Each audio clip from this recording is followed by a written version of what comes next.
I think in hindsight, it was an amazing time to start, honestly, because I was coming from nothing. I mean, I got into real estate because I had no money. And I didn't want to move home to Colorado and paint wooden fence for the rest of my life. And so I got my real estate license so I could afford to stay in New York City. I was going to rent an apartment a month and then just do what I want to do.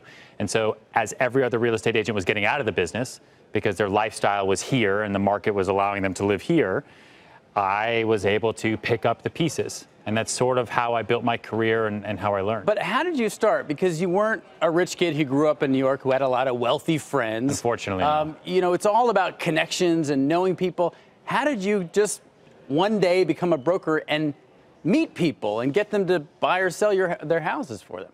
I mean, the one big piece of advice people gave me was what's unique about urban markets is that everyone on the street is a potential client.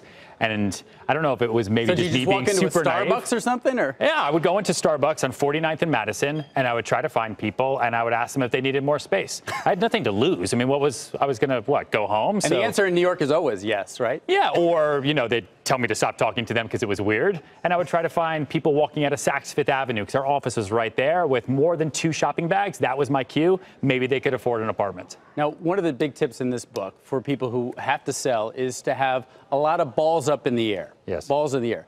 Explain that philosophy. My sales kind of game theory, if you will, is that whereas most people go deal by deal and stay hyper-focused on one deal until it closes or doesn't close, it's not a great way to build a career, especially in what we see as a super volatile market.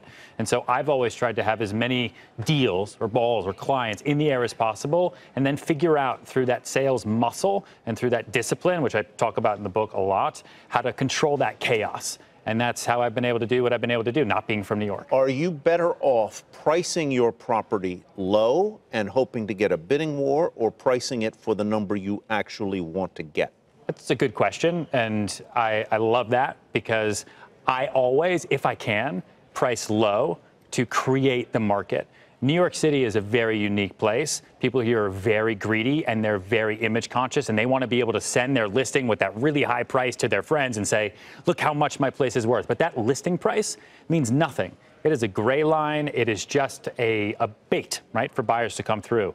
Do what they do in Australia. They price really low and their listing period is less than 30 days for a good reason.